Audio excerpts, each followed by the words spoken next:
A profecia das 2.300 tardes e manhãs e a purificação do santuário celestial a partir de 1844 constituem o núcleo doutrinário da Igreja Adventista do Sétimo Dia.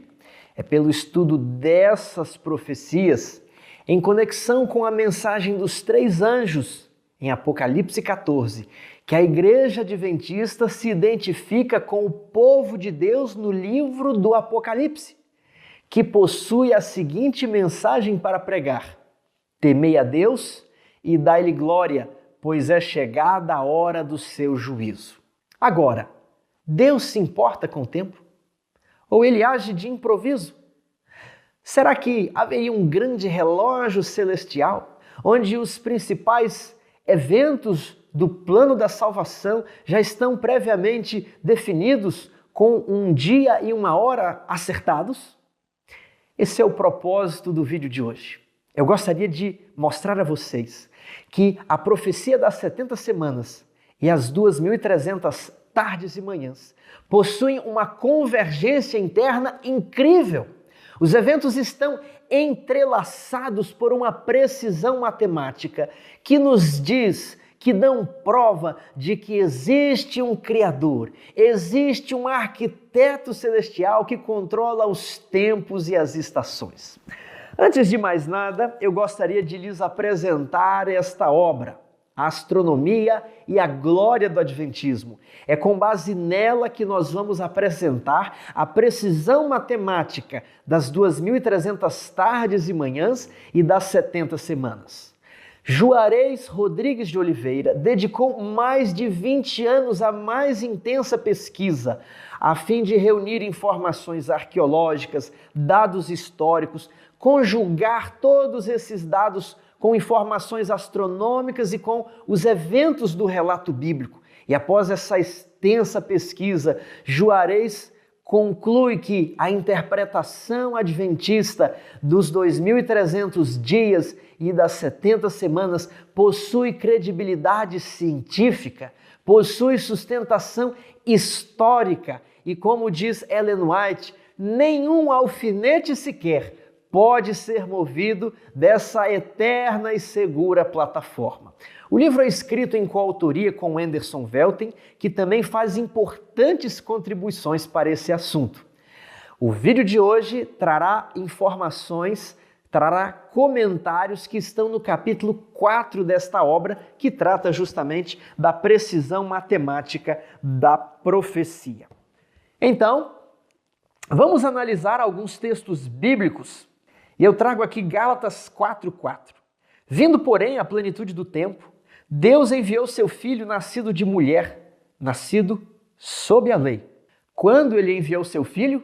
Na plenitude do tempo, quando o tempo se cumpriu, quando o relógio celestial marcou o momento, Jesus Cristo nasceu em Belém. E é até um detalhe curioso que os magos que vieram do Oriente conseguiram descobrir o momento do nascimento do Salvador. Ora, eles estudaram pelas profecias que havia um momento onde ele deveria iniciar o seu ministério. E se os judeus iniciam o seu ministério aos 30 anos, logo, ele deveria nascer 30 anos antes dessa data. Então, quando os magos veem a estrela que está brilhando ali, guiando-os até Belém, e eles leem a profecia de Balaão que um cetro subirá de Judá, eles entendem que aquele era o sinal do Messias que veio a este planeta. Quando? Na plenitude do tempo. Veja Marcos 1, 14 e 15. Depois de João ter sido preso, foi Jesus para a Galileia pregando o evangelho de Deus, dizendo: o tempo está cumprido e o reino de Deus está próximo. Arrependei-vos e crede no evangelho. Aqui é o detalhe que o tempo está cumprido. Qual tempo? O das 69 semanas.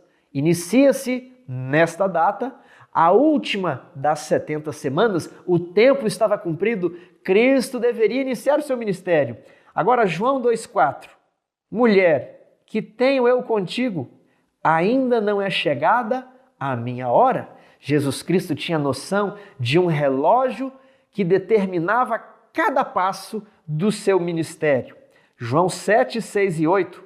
o meu tempo ainda não chegou, mas o vosso sempre está presente. Subi vós outros à festa. Eu, por enquanto, não subo, porque o meu tempo ainda não está cumprido.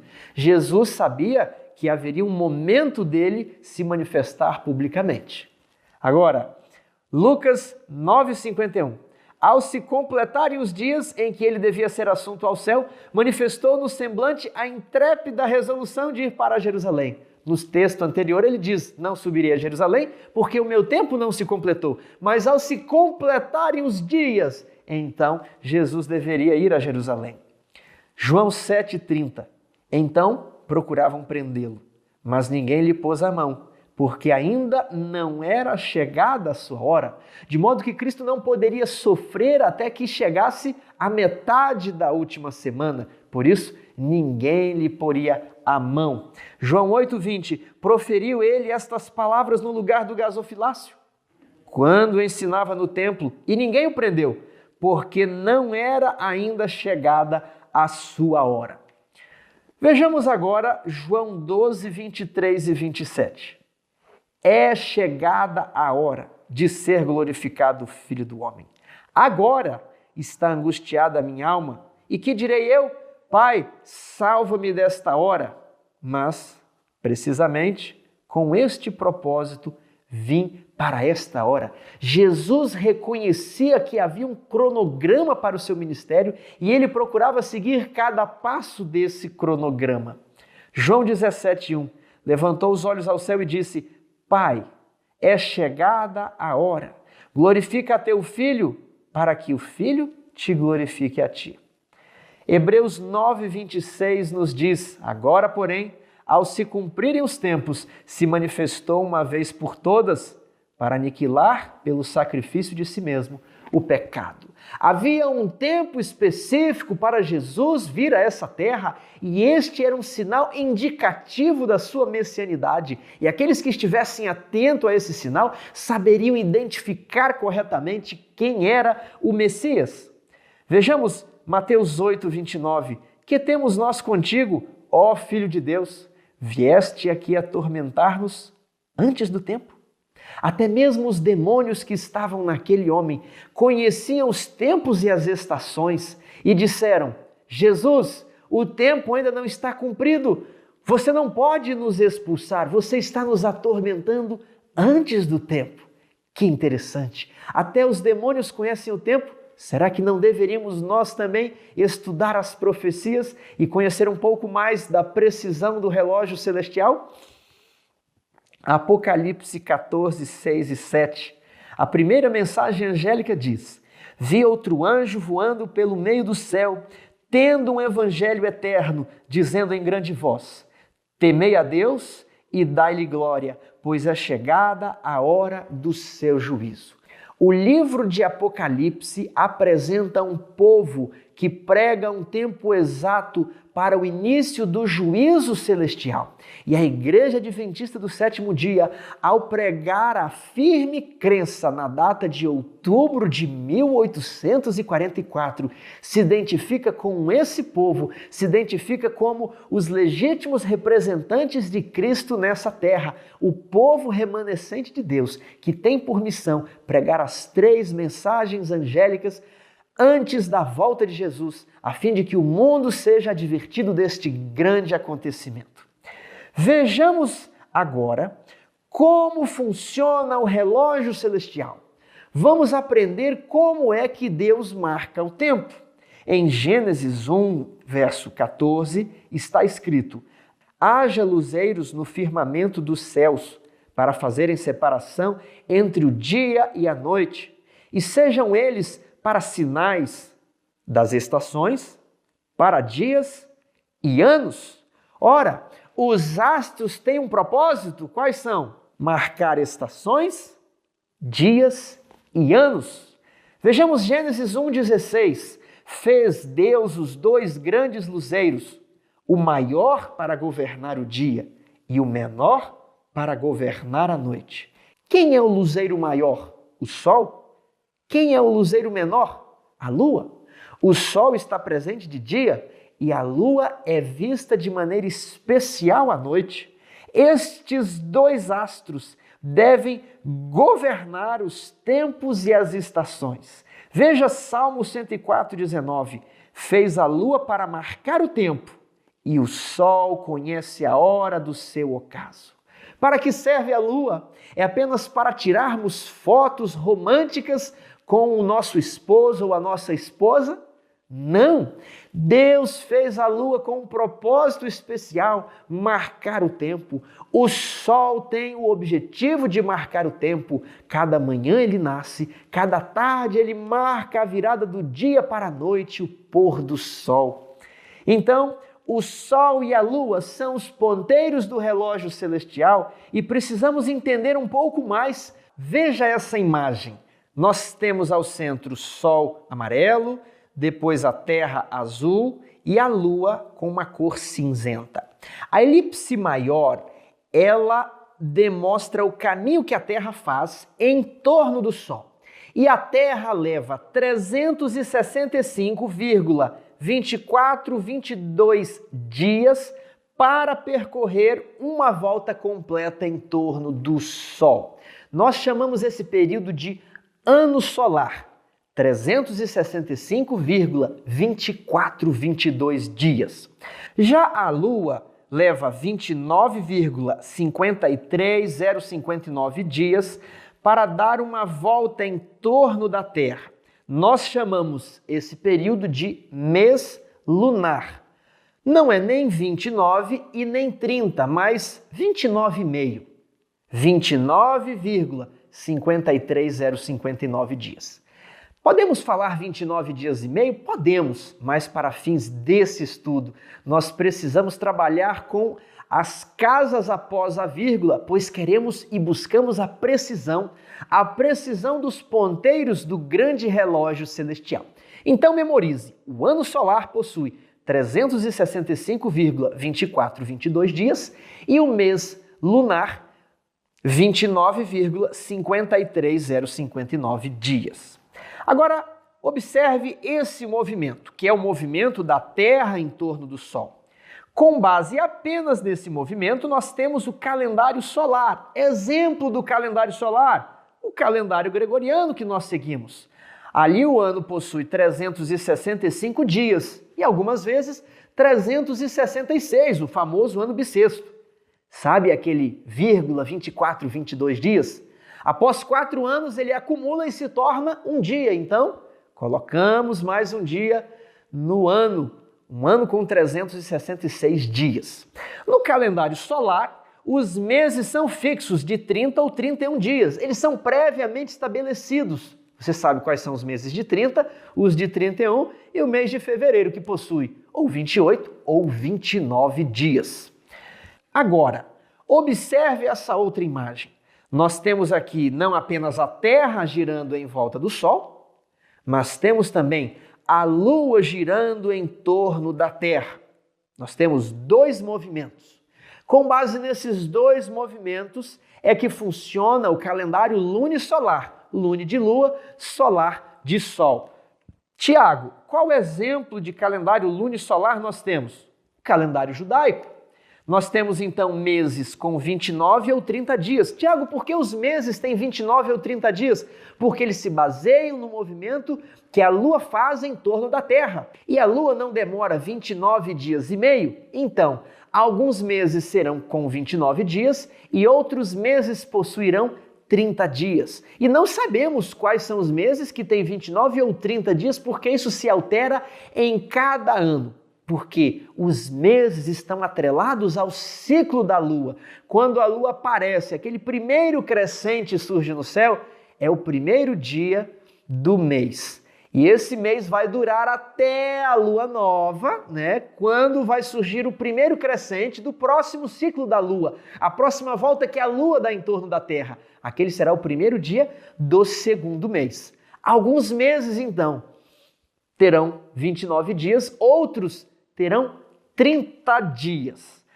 E o ano do calendário lunisolar possui 354 ou 383 dias. Puxa, agora eu não entendi. Eu entendi dos meses lunares, mas eu não entendi o ano nesse calendário. Por que um ano tem 354, o outro 383? É porque num calendário lunisolar você possui anos com 12 meses e anos com 13 meses. Tiago, por que um ano com 12 e um ano com 13? Vamos imaginar aqui o nosso calendário solar gregoriano. Vamos percorrer o espaço de um ano em nosso calendário. Então, saindo de 1º de janeiro de 2019 e após um ano, nós vamos chegar em 1º de janeiro de 2020. Fácil, simples. Por quê? Porque andamos 365 dias. Agora, no calendário lunisolar, que é o calendário judaico, vamos fazer a mesma coisa. Vamos sair de 1º de Nissan de 2019 e após um ano, nós chegamos em 1º de Nissan de 2020. Tiago, os dois calendários são iguais. Nós saímos do 1º dia do 1º mês e após um ano chegamos no 1º dia do 1º mês do próximo ano. Negativo, eles não são iguais. Sabe por quê? Porque no calendário lunisolar nós percorremos apenas 354 dias. Para fins de comparação, vamos fazer de conta que o 1º de janeiro fosse equivalente ao 1º de Nissan. Isso não ocorre, viu? Só para fins de comparação. O mês de Nissan ele é equivalente a março, abril do nosso calendário. Mas vamos fazer de conta que 1º de Nissan de 2019 coincidir com o 1º de janeiro de 2019. Após andarmos 354 dias, vamos chegar em 20 de dezembro de 2019. Nós não conseguimos chegar em 2020, por quê? Ficaram faltando 10 a 11 dias para chegarmos em 1º de janeiro de 2020, porque o calendário lunisolar possui um ano com 354 dias e ele é mais curto que o ano solar do calendário gregoriano. Então, no calendário lunisolar, o ano terminou 11 dias antes que a Terra desse uma volta em torno do Sol. Se você prestar atenção, em poucos anos, os calendários não ficarão mais sincronizados, porque o calendário lunisolar possui um ano mais rápido, ele está adiantado. E depois de 3 anos, você já tem uma diferença de 30 dias. E mais alguns anos, você não terá o sincronismo das estações. Vai estar fazendo calor, mas você estará na estação inverno, porque a cada ano que se passou, perdiam-se, ou você fechava o ano com 11 dias antes que a Terra desse uma volta em torno do Sol. Então, como é que os judeus faziam para que o seu calendário lunisolar de 354 dias não ficasse fora de sincronia com o calendário solar de 365 dias? Veja essa imagem. A linha vermelha representa o período em que a cevada estava madura. A linha verde representa a quantidade de dias que possui o ano. Então, a linha verde está saindo ali na coluna 1 da linha vermelha e ela desce até um número, menos 10,87512. Isso é a quantidade de dias adiantado que está o calendário judaico após um ano, porque ele tem só 354 dias, um ano com 12 meses. Então, na coluna 2, eles adicionam o 13º mês. Então, como é o 13º mês adicionado, eles vão ficar agora 7,78035 dias atrasados em relação à linha vermelha. Aí o próximo ano, que é o 3º ano, eles só colocam 12 meses no calendário. Aí eles ficam menos 3 dias adiantados. Ano 4, eles também não colocam o 13º mês e vão ficar mais atrasados ainda, menos 13 dias, né? Longe da linha vermelha. Aí, agora no ano 5, eles colocam o 13º mês, depois só com 12, depois eles colocam 13 meses, depois você tem ano 8, só com 12 meses, ano 9, só com 12 meses, e aí você vai até um ciclo de 19 anos.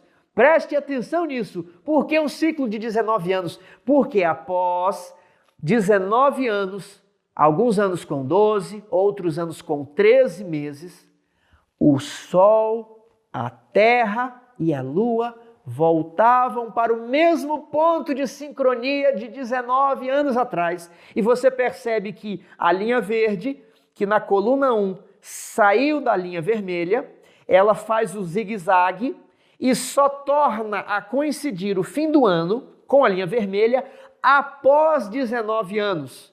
E existe apenas uma pequena sobra ali de 0,08685. Agora, veja essa animação. A Lua girando em torno da Terra, a Terra girando em torno do Sol. Nós chamamos isso aqui de ciclo dos 19 anos, ou seja, você tem esse movimento dos astros, e aí você vai contando os anos. A Terra deu uma volta em torno do Sol, um ano com 12 meses lunares. São aqueles meses de 29,53059 dias.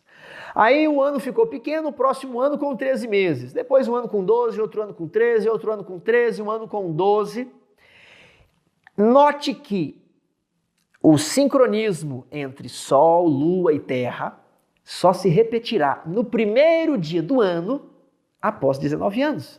Então, o primeiro de Nissan só vai estar equiparado ao primeiro de Nissan de um outro ano novamente, né, levando em conta a posição de Sol, Lua e Terra, após 19 anos.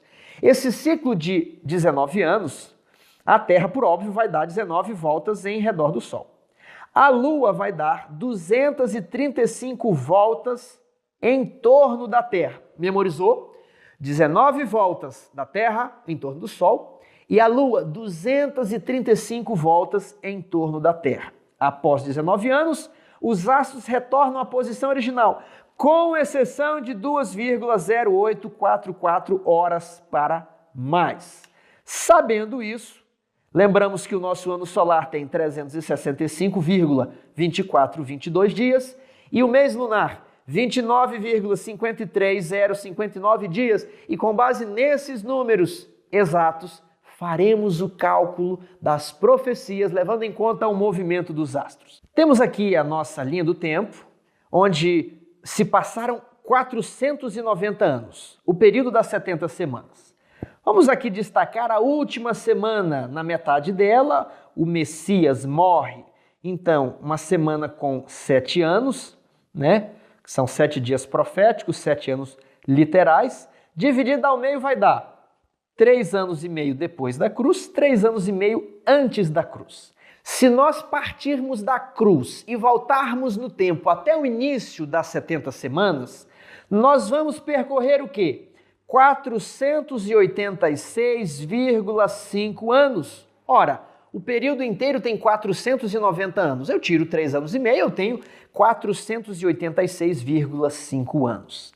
A cruz ocorreu no dia 15 de Nissan do ano 31 depois de Cristo. Era o dia dos pães asmos, o dia em que o Cordeiro Pascal era comido. Jesus padeceu na cruz. Então, partindo do dia 15 de Nissan e retornando 486,5 anos, nós vamos chegar em que mês do ano? 457 anos de Cristo. O ano é fácil de encontrar. A gente volta a 486,5 anos e nós vamos chegar em 457. Mas qual mês?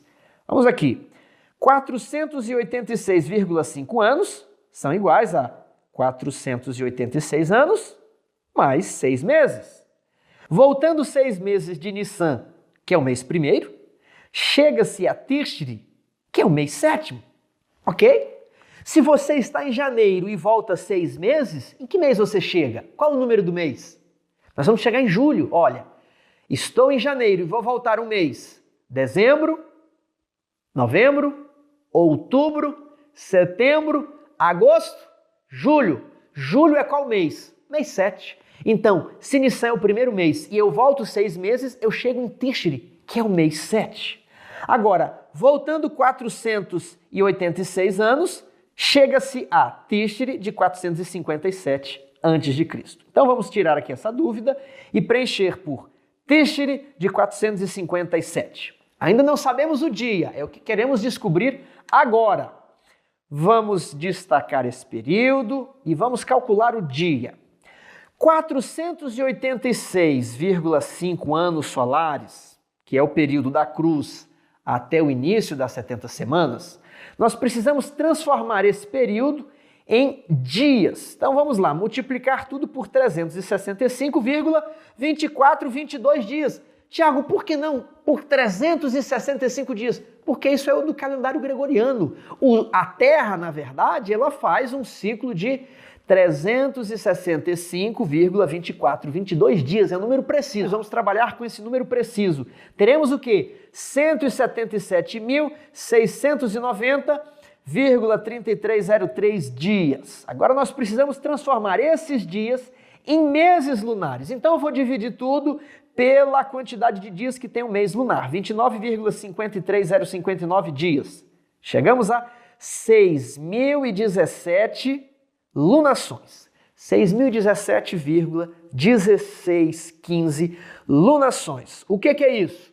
A Lua fez 6.017 giros em torno da Terra nesse período aí da cruz até o início das 70 semanas. Então, se eu estou no dia 15 na cruz e eu vou voltar 6.017 meses lunares, quer dizer que eu cheguei aonde? Eu cheguei em outro dia 15. Tiago, eu não entendi. Imagine aqui que você está com uma roda de caminhão. E essa roda de caminhão tem o pisto ali onde é introduzido o ar para expandir ali a câmera daquele pneu de caminhão, ok? Então, se você der uma volta completa, você vai chegar onde?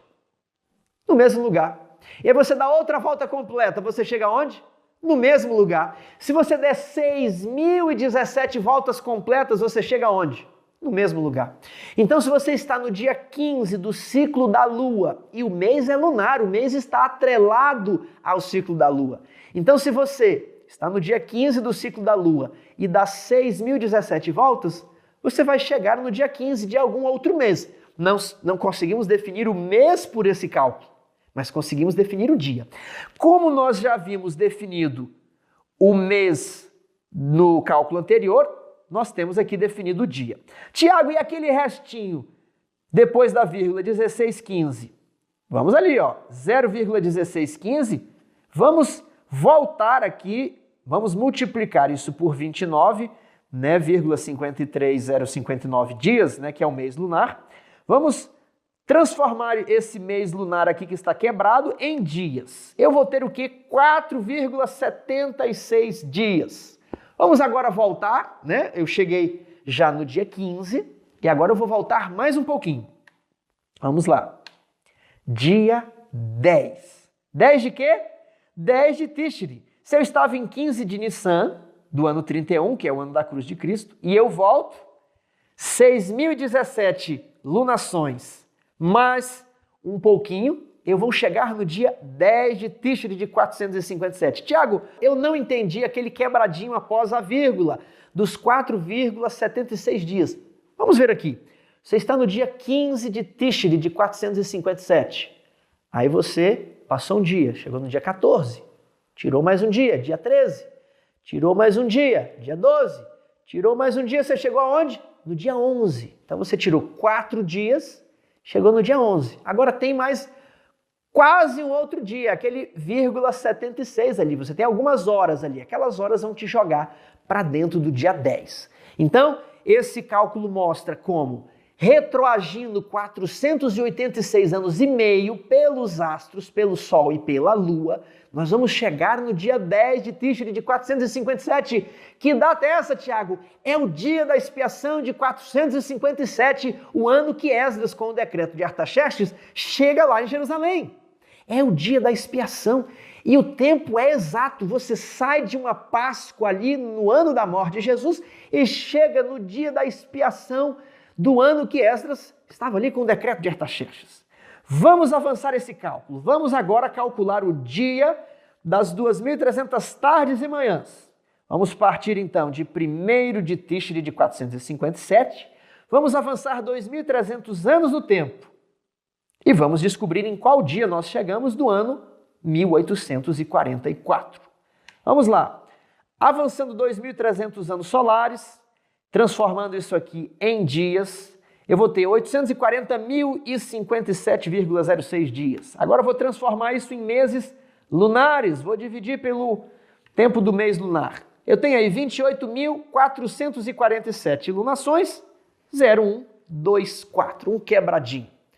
De posse dessa informação, vamos agora sair de 10 de Tíxeri de 457, vamos percorrer 28.447 meses lunares e vamos chegar em qual dia? No dia 10.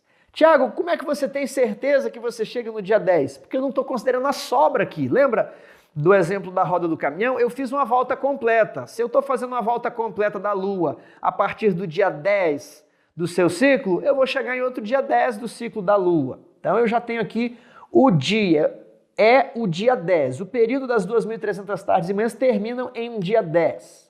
Vamos agora trabalhar com um restinho de 0,0124 lunações. Vamos transformar isso aqui em dias. Aliás, em dias não. Primeiro transforma em dias, multiplica por 24 e transforma em horas. Vamos ter 8,78 horas. Isso não foi suficiente para me jogar no dia 11, porque o dia tem 24 horas. Se eu saio de um dia 10, eu vou chegar em outro dia 10. Mais 8 horas, ainda estou dentro do dia 10. Então, isso aqui é incrível. Tiago, mas não dá para fazer isso com 2.299 dias. Não, não dá. Pode tentar sair de um dia 10, avançar 2.299 dias e achar que vai chegar em outro dia 10. Não chega, porque esse aqui é um calendário lunisolar, não é um calendário gregoriano, um calendário solar que você sai do dia 1º de janeiro e chega no dia 1º de janeiro. Não é. Se você tentar fazer o cálculo com 2.301 anos, também não vai chegar no dia 10. Ok, de posse dessas informações aqui, vamos lembrar, 2.300 anos solares são iguais a 28.447 lunações. Vamos colocar esse número ali em cima para a gente não esquecer. E agora vamos trabalhar com as lunações para nós calcularmos o mês ali em 1844, em que terminam as 2.300 tardes e manhãs. Vamos trabalhar com as lunações. Tiago, não dá para trabalhar de outra maneira?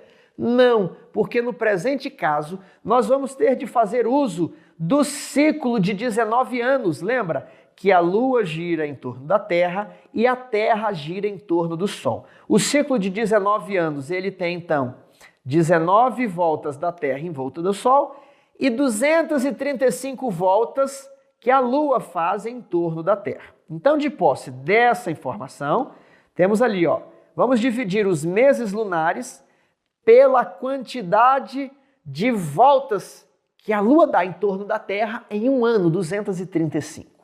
Ali, olha, vamos então ter 121 ciclos. 121 ciclos de 19 anos. 121 ciclos de 19 anos, mais 12 meses, que não dá para fechar um ciclo, né? É uma sobra. De posse dessa informação, vamos deixar os 12 meses de lado e vamos trabalhar com 121 ciclos. Então, saindo de 10 de Tíxeri de 457 e avançando 121 ciclos, eu terei percorrido 2.299 anos. Vou chegar onde? Em 10 de Tíxeri. De que ano? 1843. Puxa, 1843, mas não é 1844. Temos de chegar em 1844. Ah, Tiago, tem uma sobra de 12 meses. Ah, já sei, se eu colocar agora 12 meses a partir de 10 de Tíxeri de 1843, obviamente eu vou chegar em 10 de Tíxeri de 1844. Será? Vamos lá. Avançando 12 meses lunares a partir de 10 de Tíxeri de 1843, vou chegar em 30 de Elul de 1844. 30 ou 29 ali, a depender do cálculo, né? Não chegamos no dia 10 do 7º mês em 1844. Por que não? Porque os 12 meses do calendário lunisolar são 12 meses de 29 ou 30 dias. O ano é de 354 dias, então falta um período. Puxa vida, então essa profecia não vai bater? Vai sim. Nós estamos esquecendo de uma coisa. Sabe o que é? Nós estamos esquecendo da exceção de 2,0844 horas para mais. O ciclo de 19 anos faz a Terra, a Lua e o Sol estar em sincronia novamente, mas há uma diferença de 2 horas e um pouquinho. Agora, vamos calcular essas 2 horas? Vamos lá, vou pegar 2 horas, 2 horas e um pouquinho, e vou multiplicar pela quantidade de ciclos que nós avançamos de 10 de Tishri de 457 até 10 de Tishri de 1843. Avançamos 2.299 anos. Haviam ali 121 ciclos completos. Então, cada ciclo acumula-se 2 horas. Multipliquei e vou dividir por 24 para ter o resultado em dias. Apareceram ali 10,5088 dias, 10 dias e meio. E agora, se eu adiciono mais 10 dias na minha conta, eu vou chegar onde?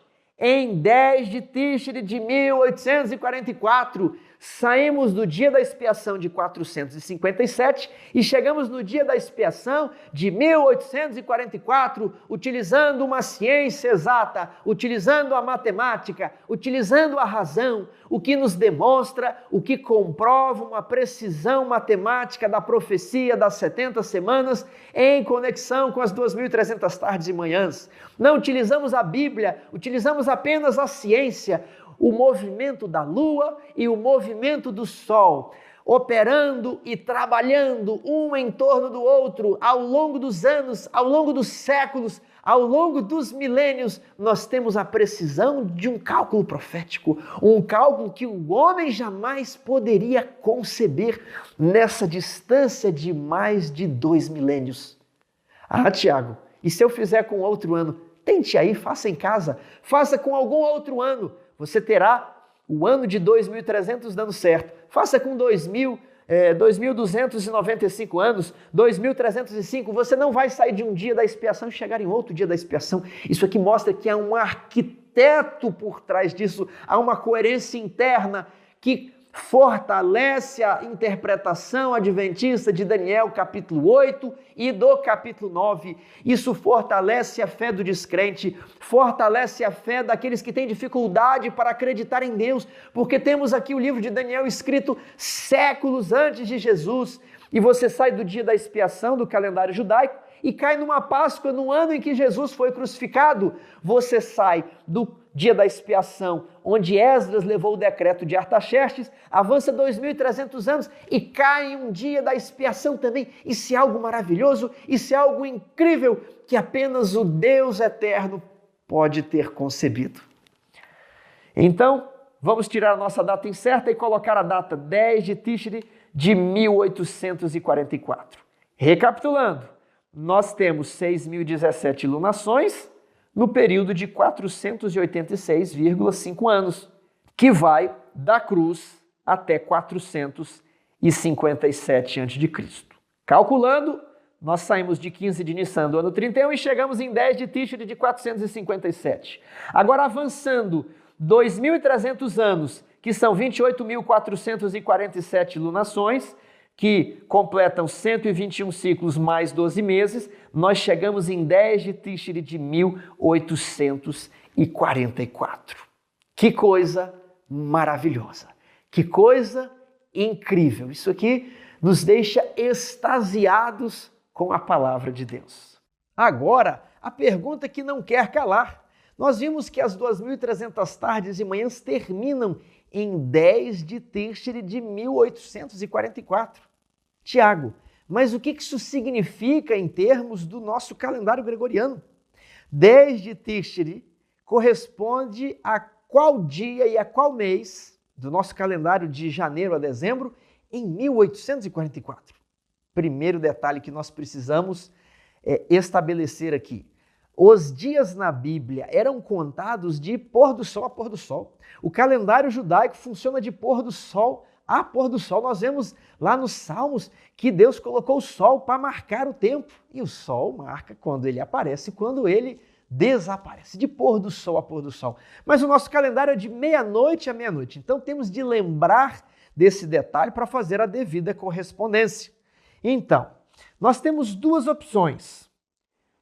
Opção A, 10 de Tishri, em 1844, caiu entre o pôr do sol do dia 21 e o pôr do sol do dia 22. Ou, opção B, do pôr do sol do dia 22 ao pôr do sol de 23 de outubro de 1844. Você entendeu?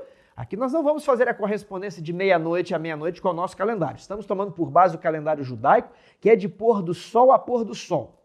Vamos agora desenhar como que é o nosso calendário, de meia-noite a meia-noite. Temos ali o dia 21, o dia 22, o dia 23. Agora vamos desenhar o dia segundo o calendário judaico, de pôr do sol a pôr do sol, 10 de Tishri, ali onde aparece o quadradinho do 10, a parte escura é que ficou pôr do sol, né? O sol se escondeu e começou a noite. A parte clara é quando amanhece, ok? A divisão ali da parte escura da parte clara. E quando termina o quadradinho 10, é o pôr do sol ali do fim do dia 10 de Tishri. Então, na opção A, o pôr do sol seria do dia 21 ao dia 22 na configuração ilustrada no gráfico. Opção B, o dia 10 de Tishri abrangeria o final ali do 22 e estaria situado na maior parte no dia 23. E aí, Tiago, quem está correto? Qual é a opção acertada? Bem, vamos colocar isso aqui para cima e vamos falar de dois homens. O primeiro deles, Leroy Frum. Leroy Frum foi um eminente teólogo adventista, principalmente nas décadas de 70 e 80. Ele é responsável por livros de grande circulação, como A Profética Fé de Nossos Pais. Ainda não está traduzida para o português. Leroy Frum também participou da produção do livro Questões sobre Doutrina, esse sim, traduzido para o português. Leroy Frum, talvez sem avaliar muito bem a questão, se adiantou e respondeu o seguinte: o dia 10 de Tishri caiu do pôr do sol do dia 21 até o pôr do sol do dia 22. Um outro homem respondeu a essa questão e, por ironia do destino, o seu nome é M.L. Andreessen. Ele avaliou, foi mais cauteloso, ponderou um pouco mais de tempo e ele disse que o dia 10 de Tishri vai do pôr do sol do dia 22 ao pôr do sol do dia 23. Tiago, qual dos dois homens está certo? Qual é a opção correta? Nós precisamos ser justos e dizer que M.L. Andreessen está absolutamente certo e que, infelizmente, Leroy Frum errou as contas. Tiago, como é que nós podemos ter certeza disso? Basta observar o ciclo da Lua. A Lua inicia com o primeiro crescente. Quando ela se torna visível no céu, então você conta o dia 1 do ciclo. O dia 10 de Tishri, o dia da expiação, é o dia 10 depois que a Lua se tornou visível. Então basta você localizar a Lua ali que inicia o mês, que vai cair em cima de outubro. Essa Lua nova está no início de outubro.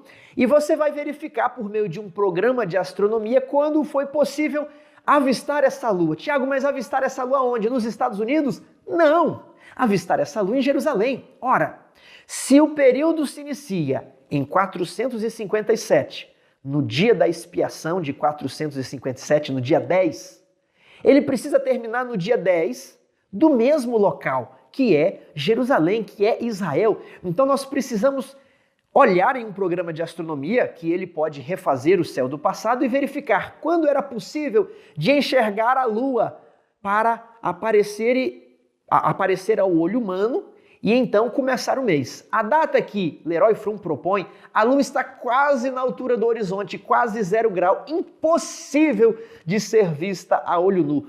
Um recordista com binóculo vai ver uma Lua apenas a 7 graus de altitude, mas a Lua de Leroy Frum estava muito baixa, então é impossível começar o mês de Tishri na data que Leroy Frum estava propondo. Então não tem como o dia 10 cair no pôr do sol do dia 21 ao pôr do sol do dia 22. M.L. Andreessen acertou com precisão essa data. Vamos ver o que eles fizeram. Aqui nós temos o mapa do mundo com os seus respectivos fuso horários. Esse quadradinho vermelho, nós marcamos aqui o fuso horário de Jerusalém. E o quadradinho azul, o fuso horário de Boston, ali na costa leste dos Estados Unidos, onde estavam os mileritas aguardando a volta de Jesus. Temos aqui o dia 22 e 23, né, do nosso calendário, de meia-noite a meia-noite, E ali sendo representado no calendário judaico o dia 10 de Tishri, do pôr do sol do dia 22 ao pôr do sol do dia 23, no respectivo fuso horário de Jerusalém. Qual era o ponto alto do dia da expiação em Jerusalém? Sempre foi a hora do sacrifício da tarde. Qual que é a hora do sacrifício da tarde? Às 3 horas da tarde. Às 3 horas da tarde, muita coisa aconteceu. É às 3 horas da tarde que Jesus morre e o véu do santuário se rasga ao meio. É às 3 horas da tarde que o anjo vai lá e fala: Daniel, enquanto você orava, eu vim aqui no princípio das tuas súplicas, Deus me mandou vir para te fazer dar o entendimento. É no horário do sacrifício da tarde que o fogo desce do céu ali no Monte Carmelo com Elias. Vários eventos na Bíblia acontecem na hora do sacrifício da tarde. O ponto alto do dia da expiação é a hora do sacrifício da tarde, quando o sacerdote abençoava o povo após realizar o sacrifício. Agora, fazendo a precisa correlação do fuso horário de Jerusalém, representando o dia da expiação em Jerusalém com o que aconteceu em Boston, nós temos mais ou menos isso aqui. O dia da expiação em Jerusalém se iniciou perto do meio-dia do dia 22 de outubro, lá na costa leste dos Estados Unidos, ok? Você vê representado pelo gráfico. E o horário do sacrifício da tarde em Jerusalém correspondia às 8 horas da manhã do fuso horário de Boston. E o que aconteceu às 8 horas da manhã em Boston? Nada. Mas nós temos algo muito curioso que aconteceu perto dali, em Port Gibson. Vamos colocar mais 1 hora e chegamos a 9 horas da manhã do dia 23 de outubro em Port Gibson, tendo como base o horário de Jerusalém, no sacrifício da tarde. Em Port Gibson, nós temos Irã Edson andando pelo meio do milharal e descrevendo no seu registro: eu vi os céus abertos e Jesus Cristo entrando no segundo compartimento do santuário celestial. Eu vi. O que seria isso? Uma visão? Não sabemos. Mas quando as 70 semanas terminaram, um homem chamado Estevão, ele diz: olhei e vi o céu aberto e o Filho do Homem assentado ao lado do Pai. E é muito curioso que ao fim das 2.300 tardes e manhãs, um homem também diz ter visto o céu aberto e Jesus Cristo saindo do primeiro compartimento e indo ter com o Pai no Santo dos Santos do santuário celestial, no exato momento em que Israel se praticava o sacrifício da tarde do dia da expiação, 2.300 anos do dia da expiação, onde Esdras estava presente ali em 457 em Jerusalém.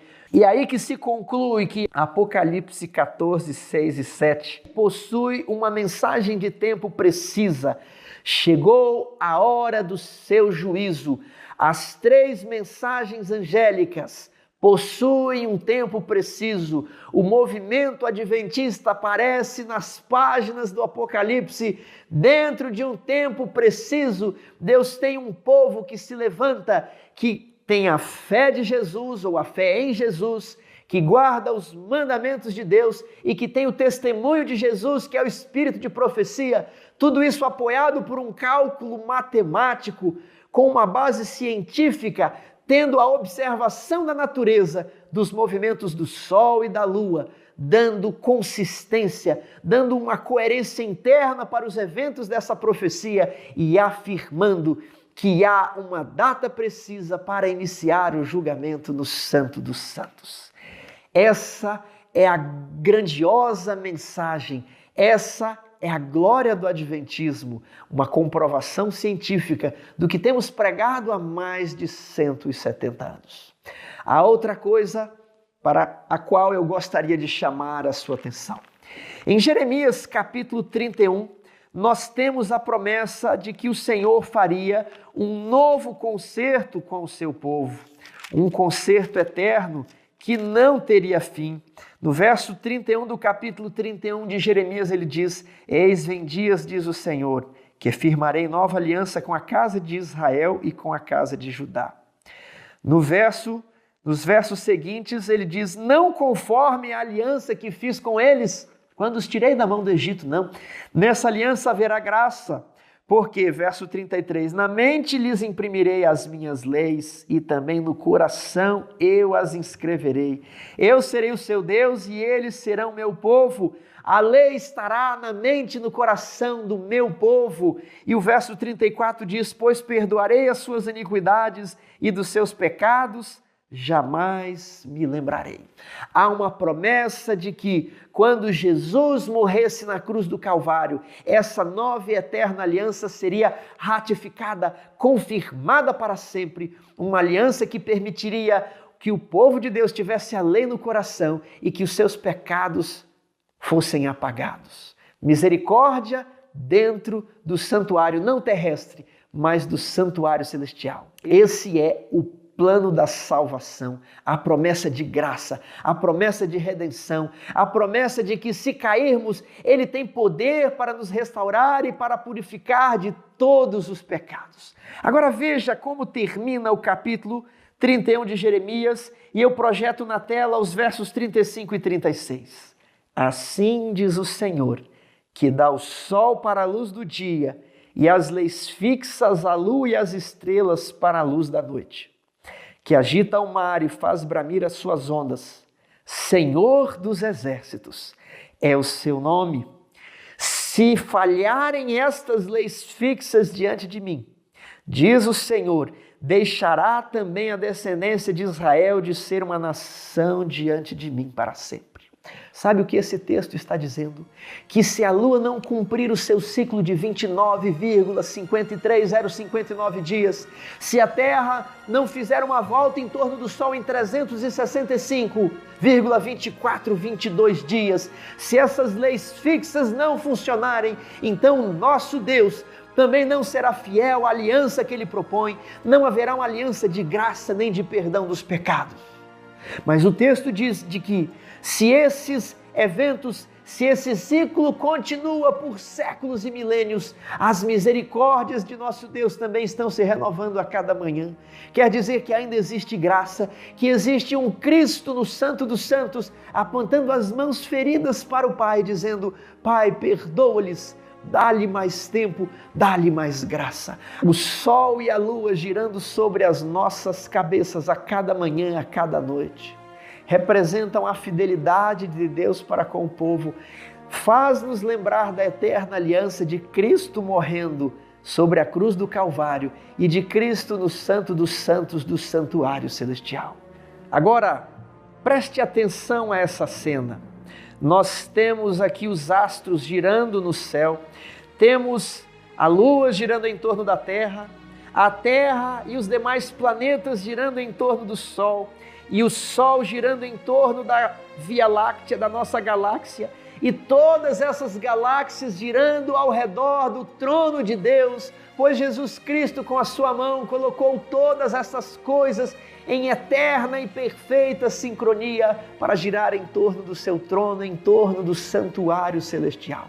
Quão grande é nosso Deus, quão inescrutáveis são os seus caminhos, quão grandioso é o universo que Ele criou e como do pouco que nós podemos conhecer, nós nos maravilhamos pelo amor desse Criador que se fez homem, veio aqui a esta terra, morreu sobre a cruz para que tivéssemos o perdão dos nossos pecados e hoje está no santuário celestial para que nós pudéssemos vencer todas as nossas fraquezas. Enquanto estas leis fixas estiverem em vigor, todas as manhãs, quando olharmos para o céu e virmos o sol e a lua girando sobre as nossas cabeças, tenhamos fé de que existe um Redentor acima de nós. Ele cuida de nós, Ele se lembra de nós, Ele nos salvará e em breve voltará para nos levar ao céu. Mantenha firme a sua fé. Amém.